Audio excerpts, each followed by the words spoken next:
This is chapter 14, Argumentation. Argumentation is concerned with opposing points of views, and we will discuss this later. This chapter is designed to help you get an idea of the types of things that you need to talk about, as well as a structure for your argumentative essay. So the quote for this chapter is, "Nothing is as frustrating as arguing with someone who knows what he's talking about," by Sam Ewing. So the question is, according to the quotation above, what can lead to frustration? Do you agree with Ewing? Explain your answer. So think about this and write out whether you agree or disagree, as well as what exactly this quote means. Now on the converse, let's switch this quote. So nothing is as frustrating as arguing with someone who doesn't know what he or she is talking about. Think about that as well. Now, if we think about as far as argumentation, let's think about some of the definitions for argumentation. So think about some of those definitions. Here are some that are presented within your textbook. So an argumentation can be seen as a quarrel or a dispute, a discussion or course of reasoning aimed at demonstrating the truth or falsehood of something. This chapter is going to focus on reasonable arguments, which well-crafted argumentative essays should have. And also they need to be able to inform as well as explain. So another thing that a well-crafted argument should have is that it should prompt the reader rather than emotion. So it should elicit the reader to think about what you're saying based off of logic and information that you're presenting, as opposed to emotion. The purpose of an argumentative essay is to guide the reader towards logical, informed conclusions. So basically what you are doing is providing information to steer your reader along your line of thinking, as opposed to persuading them to think the same as you are. Now, you are going to persuade, but the intent is to give information to guide them toward your line of thinking. Now, within this chapter, there are a couple of learning outcomes. The first learning outcome is understanding argumentation. The second one is learning about reading strategies, which we discussed in previous chapters. The third one is reading and reacting to professional essay, which will be done in class. Fourth is reading and reacting to a student essay, again in class. The fifth is planning an argumentative essay. And then, of course, 6 is writing the first draft. 7, revising the writing. And then 8, editing the writing. So learning outcome 1, when you're understanding argumentation, the basic structure of argumentation can be traced back to ancient civilization, and it's still used today. So one of these ancient structures of argumentation is the Tolman strategy. There are a lot more. A strong argument is going to present a logical or reasonable claim or thesis, and it's going to be based on solid evidence. Again, if you don't have evidence for it, it cannot be a claim. It recognizes important opposing points of views and either concedes or counters it. For the purpose of this essay, you will not be conceding, you will be countering. Again, for the purpose of this essay, you will not be conceding, you will be countering. It provides a meaningful and logical examination of an issue, and arguments are weakened by logical fallacies or false statements. And we'll talk about logical fallacies, false statements later. Again, when you look at the point of where you are going to concede, that should let you know that there are going to be at least 2 points of view. So your point of view and another point of view. That's the only way you can concede something, if there are multiple points of view. All right, so this part is also important. So argumentation versus persuasion.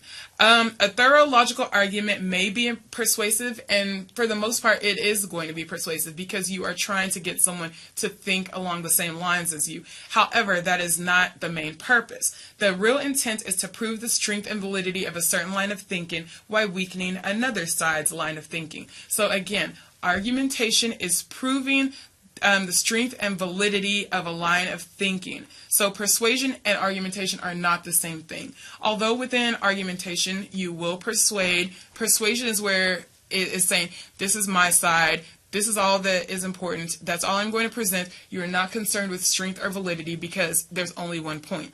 Whereas in argumentation, you are wanting to present multiple points. So you're presenting your side, another side, and then you will refute or counter the other side. This will help you to show the strength and validity of your line of thinking. Now, strategy 1, identifying the main parts. The main claim or the thesis generally appears early in the essay. It's usually in one of the opening paragraphs after any needed background information about the topic. Now, background information. Is it important to have background information?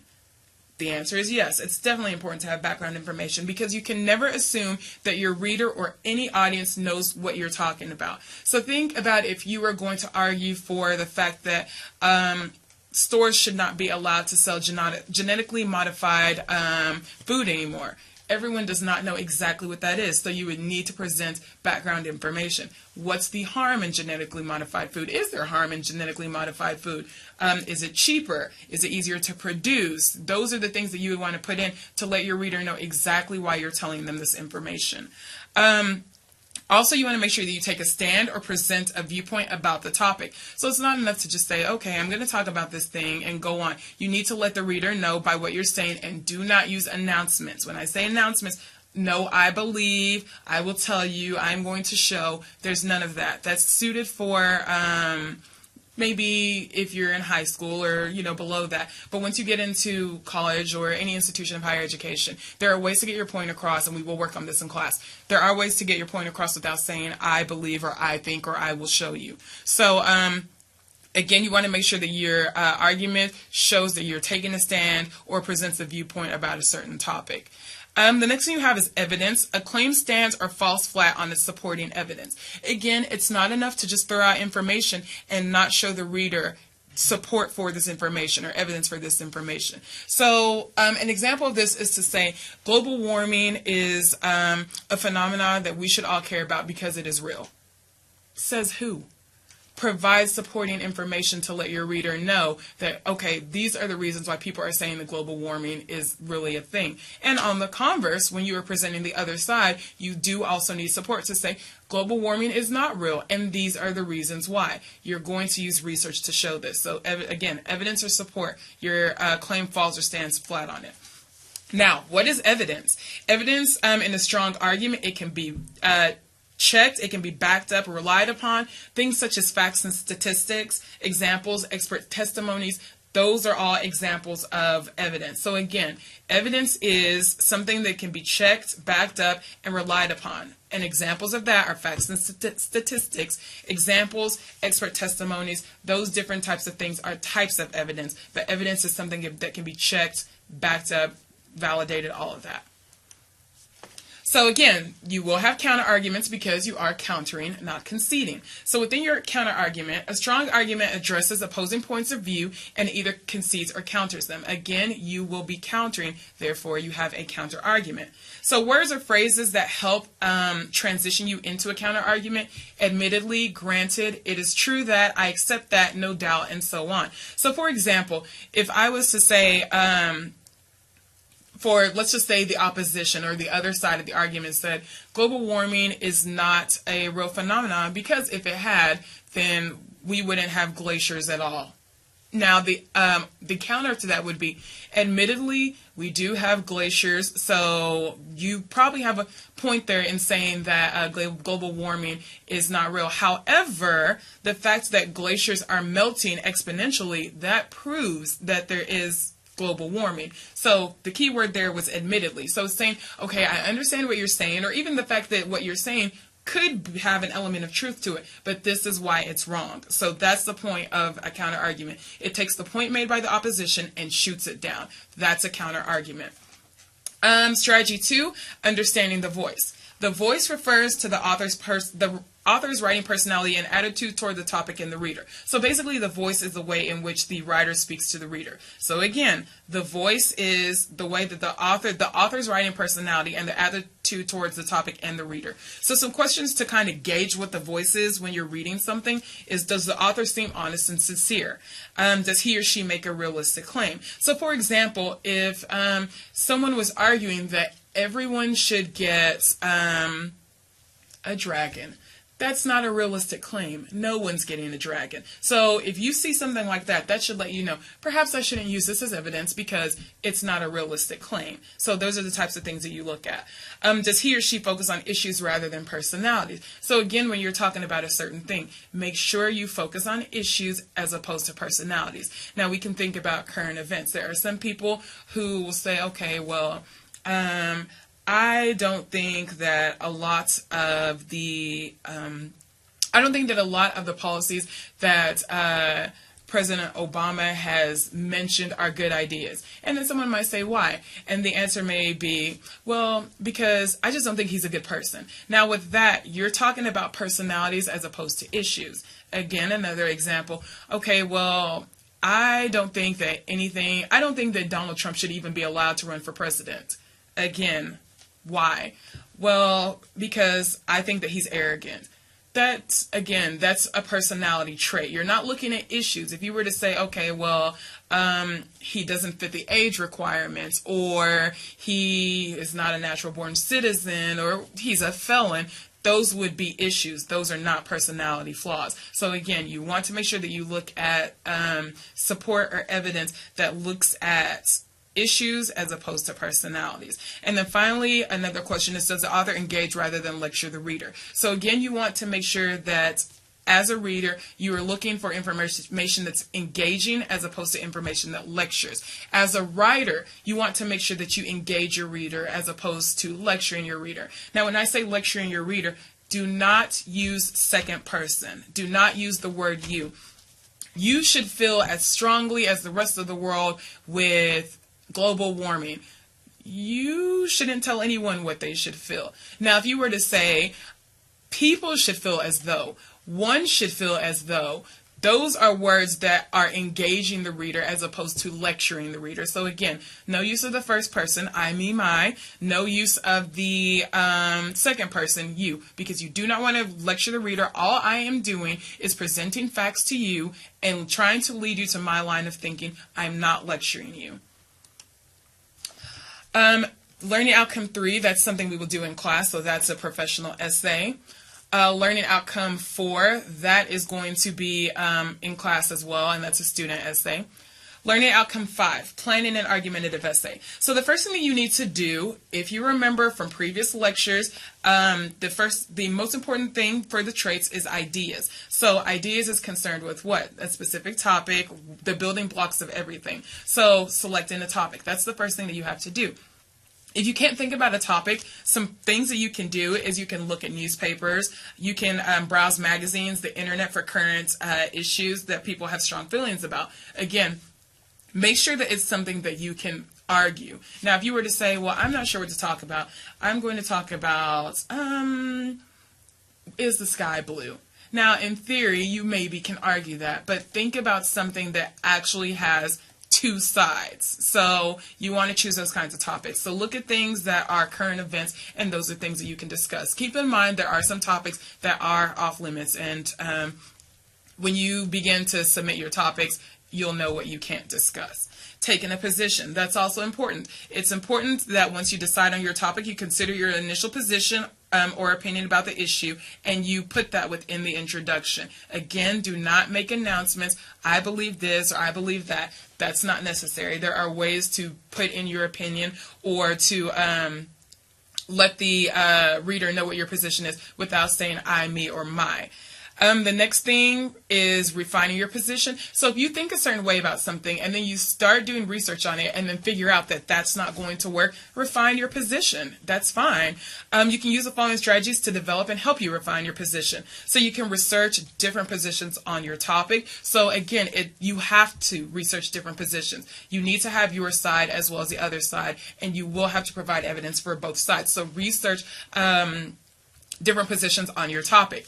Also determine if the most compelling evidence supports or opposes your initial position. If you're finding a lot of evidence that opposes your initial position, perhaps your initial position is one that's a little outlandish, so you either need to change your topic or you need to refine your position or switch positions, period. And if you don't believe in the position that you're going to switch to, then it's probably wise that you switch your topic. More on planning, you want to make sure that you gather details to support your stand or position on an issue. You must gather convincing supports to defend your idea. So again, facts, statistics, testimonials, predictions, those are the types of things that you need to be able to include when you're gathering details. Because again, your details are going to support your thesis. Your thesis is going to show the different sides of the argument. So again, you want to have details on all sides. Arranging your details. So you want to make sure that you use the order of importance, because that's the pattern of organization that argumentation is. Arrange it from either the most important to the least important, or from the least important to the most important. It's up to you, but you want to make sure that it dictates, the way that you order your details dictates the argument that you're making. So make sure you use the correct arrangement specific to the point that you were trying to make. All right, so writing the first draft. When you're writing the first draft, you want to make sure that you're creating an opening paragraph. It should capture the reader's interest, provide background information, and state your position on the topic. So you can have a brief dramatic story, which is called an anecdote. So a story is an anecdote. You can offer surprising statistic. Now with that, make sure that you don't offer surprising statistic and fall into fallacies. We'll talk about this coming up. Developing the middle paragraph, they should support your claim. Again, the details support the claim. So you do not have a valid claim if you have no details. So you need to have details. Present your support in the best order, of course. Provide enough information to make each point clear, and address any opposing points of view. Again, this is an argument, so you do have to address or counter any opposing points of view. Forming a closing paragraph, it should restate or reaffirm your position. So when you have your closing paragraph, you are going to restate what it is that you've already said and make sure that your position is clear within your restatement. It's not enough to say, okay, well, I'm done with this. Here's one sentence. No, you need to restate as well as summarize and, lead the reader where you want them to go. Learning outcome 7, revising the writing. So you want to make sure that you look out for logical fallacies. A logical fallacy is a false statement that weakens an argument by distorting an issue, drawing false conclusions, misusing evidence, or misusing language. So this is if you were to say something like, everybody knows that, everybody believes that, most people feel as though, unless you are prepared to show that the numbers are more than 50, don't use most, because that's not most. If I was to say most people believe that Texas Tech should be a wet campus, and then you were to look at statistics, and statistics said 10% of people believe that, that's definitely not most. So that would be a fallacy. If I was to say everybody believes Texas Tech is the best university on the planet, that definitely couldn't be possible, because we haven't spoken to everybody, so you can't say everybody.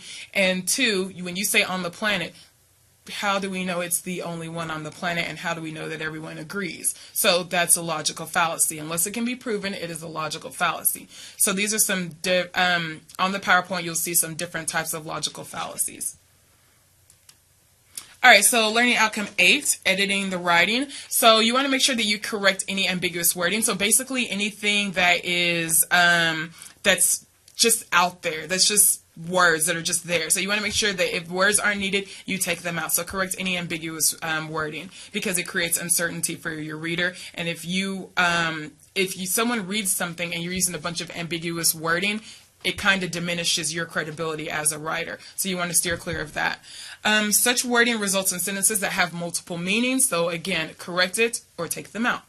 Avoid indefinite pronoun references, incomplete comparisons, and unclear wording. So again, incomplete comparisons. If you were to say, that's almost as bad as if we decided to do nothing at all, that's not a complete comparison. So stay away from incomplete comparisons. So this concludes Chapter 14, Argumentation, and we will discuss this some more in class, just so that way it's a little bit more reinforced.